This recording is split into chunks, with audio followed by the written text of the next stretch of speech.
Hi hello sisters, நம்ம இப்போ எதை பற்றி பார்க்க போகிறோம் அப்படின்னா ஓவுலேஷன்ன்றது ஒரு எல்லா பெண்களுக்குமே ஒரு முக்கியமான ஒன்று. விரைவில் கர்ப்பம் தரிக்கிறதுக்கு ஓவுலேஷன் வச்சு தான் நம்ம கால்குலேட் பண்ண முடியும். அந்த ஓவுலேஷனை இப்போ எப்படி கால்குலேட் பண்ணுறது அப்படின்றத நான் அந்த வீடியோவில் உங்களுக்கு டீட்டெயிலாக சொல்ல போகிறேன்.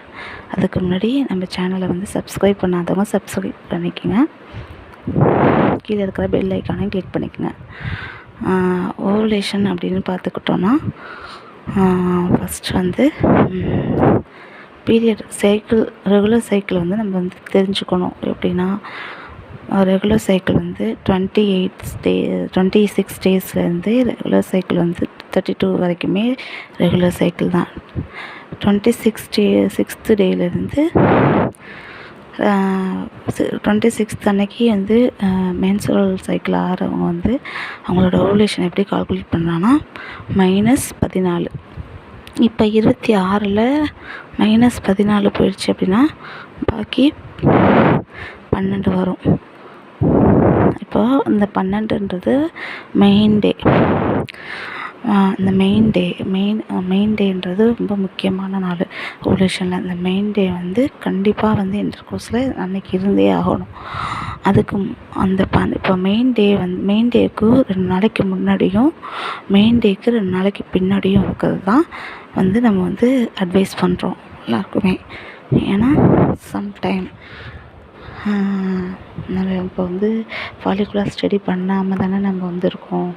அப்படின்றதுனால நம்ம ஒரு சம்டைம்ஸ் ஸ்கிப் பண்ணிடக்கூடாது அப்படின்றதுக்காக அந்த மெயின் டேக்கு 2 நாளைக்கு முன்னாடியும் மெயின் டேக்கு 2 நாளைக்கு பின்னாடியும் நம்ம இன்டர்கோர்ஸில் இருக்க சொல்கிறோம்.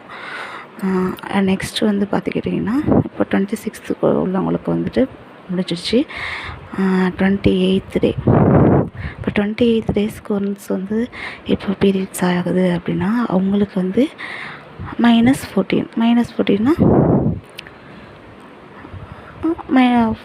14th டே தான் ஓவுலேஷன் டே. அதை வச்சு தான் நம்ம இப்போ 14th டேனா அதுக்கு மெயின் டே 14th டே.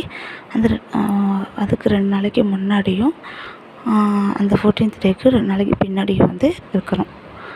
நெக்ஸ்ட் 30th டே. 30th டேனா -14னா 16வது நாள் மெயின் டே. அது மெயின் டேலேருந்து 2 டேஸ் முன்னாடி. அதாவது இப்போ 16வது நாள்னா 15வது நாள் 14வது நாள், அப்புறம் 16, 17, 18 இப்படி வரும். சொல்கிறது புரிஞ்சிருக்குன்னு நினைக்கிறேன் சிஸ்டர்ஸ். Next 32 days. 32 டேஸ் உள்ளவங்களுக்கு 18வது நாள் நம்ம மெயின் டேவாக வைக்கிறோம். அப்போ இவங்களுக்கு 10th டேலேருந்தே 32 டேஸில் உள்ளவங்களுக்கு 10th டேலேருந்தே நம்ம இருந்துக்கலாம்.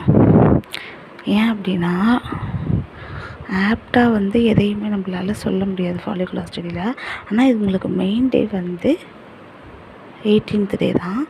18th டேக்கு பிஃபோர் 2 டேஸ் முன்னாடியும் ஆஃப்டர் 2 டேஸ் பின்னாடியும் இருக்கிறது மஸ்ட்டு. சப்போஸ் அவங்களுக்கு முன்னாடியே அவங்க நல்லா அந்த நல்லா ஹெல்த்தியாக ஃபுட் சாப்பிட்ருக்காங்க, ஹெல்த்தி ஃபுட்ஸ் எடுத்துருக்காங்க, எக்கு ரிலீஸ் ஆகிற மாதிரி உள்ள ஃபுட்ஸ் எல்லாம் எடுத்துகிட்டு வந்துருக்காங்க அப்படின்னா அவங்களுக்கு கொஞ்சம் சீக்கிரமாகவே எக்கு ரிலீஸ் ஆகிறதுக்கு சான்சஸ் இருக்குது. அதனால் அவங்களுக்கு இப்போ 18th டேஸ் மெயின் டேனா 17th, 16th, 15th, 14th, 12 maximum around 12வது அட்லீஸ்ட் 12ல் இருந்தாவது அவங்க இருக்கணும். ஆஃப்டர் அதே மாதிரி தான் அவங்க பிஃபோர் 2 டேஸ் ப்ளஸ் ஒரு 2 டேஸ் ஆட் பண்ணிக்கணும். இவ்வளோதான் ஃப்ரெண்ட்ஸ். இதுதான் ரெகுலர் பீரியட்ஸ் உள்ளவங்களுக்கான ஓவுலேஷன் டேஸ் எப்படி கால்குலேட் பண்ணுறது அப்படின்னு. Okay friends, thanks.